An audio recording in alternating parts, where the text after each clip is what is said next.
안녕하세요. 작가의 식탁TV 이 작가입니다. 네, 쓰기의 시대.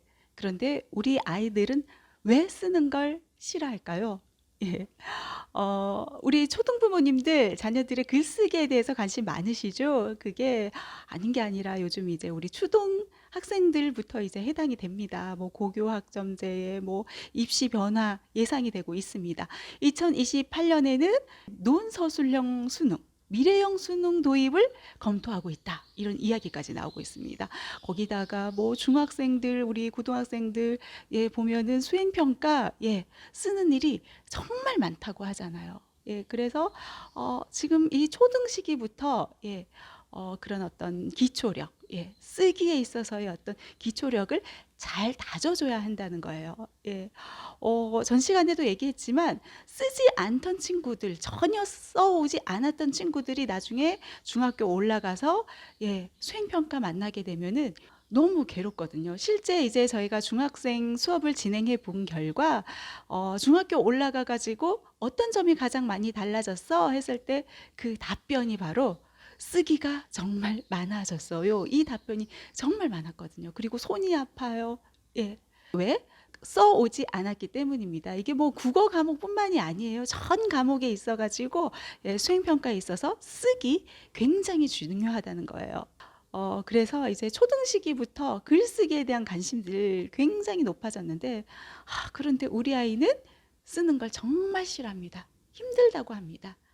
우리 아이는 과연 왜 쓰기를 힘들어 하는지, 예, 그 대표 유형을 예, 알고 있다면은 그 해결책 쉽게 찾을 수 있거든요. 오늘은 쓰기를 싫어하는 우리 초등생들, 예, 그 대표 유형을 짚어드리도록 하겠습니다. 예, 먼저 첫 번째입니다. 예, 쓰기를 싫어하는 아이들의 대표 유형. 왜 쓰기를 싫어할까요? 예, 연필 잡는 방법이 잘못된 친구들이 있어요.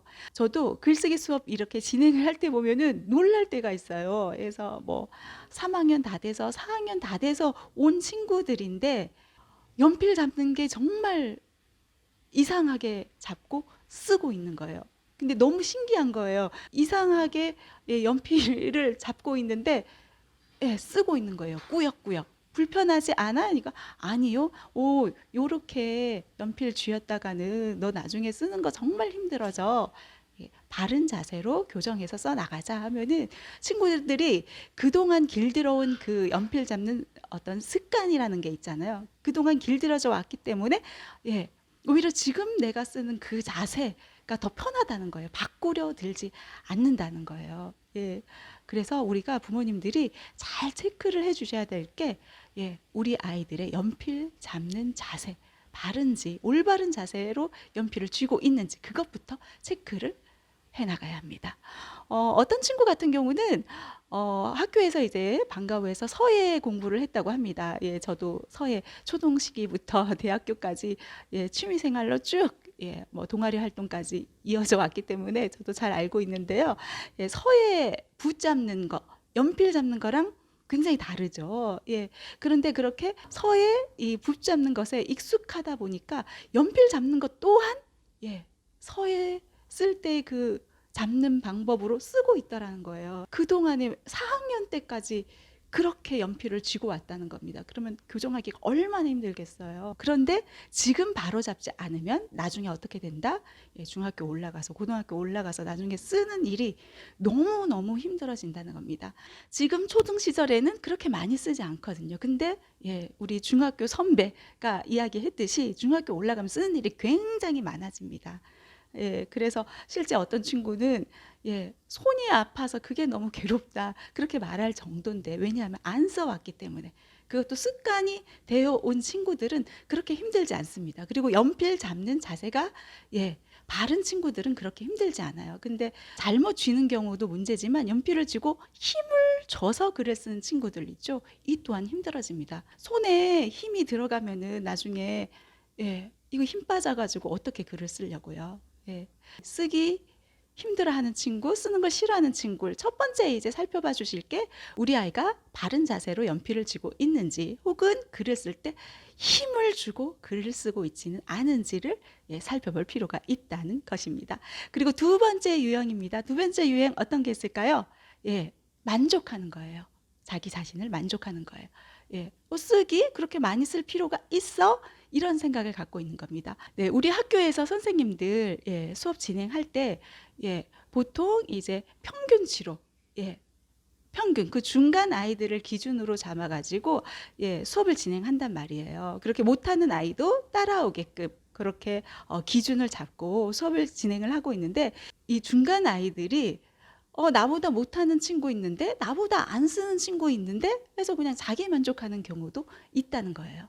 그 대표적인 경우가 일기 쓰기 있죠. 그래서 일기 쓰기에서 선생님께서 뭐 5줄 이상, 7줄 이상 혹은 5줄까지만 써볼래? 이렇게 이야기합니다. 왜? 못 쓰는 친구들이 있기 때문이죠. 못 쓰는 친구들이 있기 때문에 5줄만이라도 써보자. 그런 의미에서 뭐 5줄 이상 쓰기 하는데, 그 이상이라는 게 5줄 넘어서 뭐 6줄이 될 수도 있고 7줄이 될 수도 있고, 이상 넘어서 자유자재로 쓰세요. 그 이야기인데, 아이들은 그 숫자를 딱 기준점으로 생각해서 7줄 넘어가면 안 되는데 나 딱 7줄까지 쓸 거야. 이런 친구들이 있다는 거예요. 그래서 저도 이제 친구들에게 잘 설명을 해줍니다. 항상 기준점은 나보다 잘하는 친구의 기준을 잡자. 학교에서 5줄 이상 쓰라고 했다고 해서 5줄에 만족하지 말자. 잘 쓰는 친구를 롤 모델로 삼고 나도 저 친구처럼 한번 써볼까? 이런 자세로 써야 한다. 이렇게 이야기를 해주고 있거든요. 이게 바로 두 번째 유형이라고 할 수 있고요. 그리고 세 번째 유형, 숨기는 게 많은 친구들입니다. 숨기는 게 많은 친구들, 그게 쓰는 거랑 무슨 상관이 있어요? 라고 이야기를 할 수 있을 텐데요. 제가 수업 시간에 자주자주 만납니다. 쓰는 걸 싫어하는 친구들, 결코 쓰는 걸 싫어하지 않아요. 다만 창피해 한다는 거예요. 그래서 숨기려 든다는 거예요. 어떤 부분 때문에? 띄어쓰기가 잘못된 게 아닐까?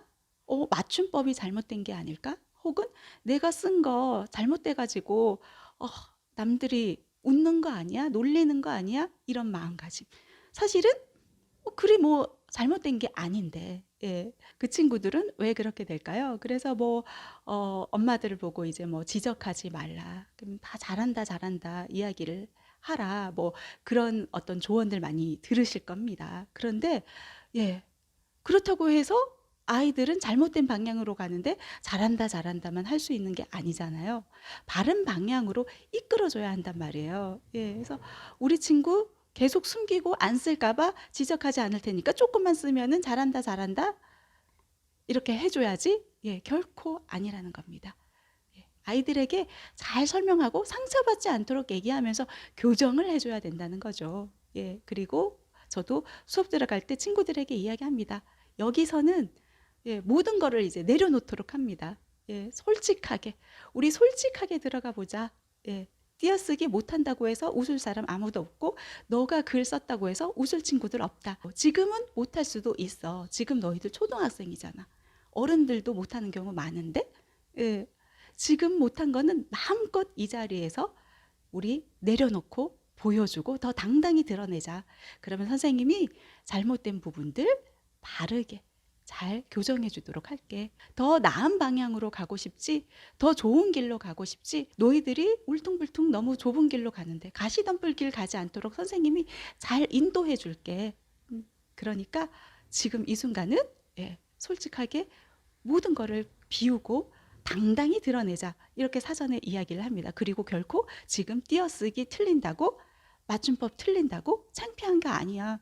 중학생 언니 오빠들도 틀리고 어른들도 틀리고 다 힘들어해. 너희들만 힘들어하는 게 아니야. 지금 너희들은 얼마든지 좋은 방향으로 인도해주면은 잘 나아갈 수 있는 거야 하고 이야기를 해주거든요. 이런 노력들, 이런 방향 제시가 필요하지 않나 하는 생각을 해봅니다. 글쓰기를 너무 힘들어하는 친구들, 대표 유형 알아봤는데요. 이 대표 유형, 우리 아이는 어디에 해당되는지 한번 잘 체크를 해보시고요.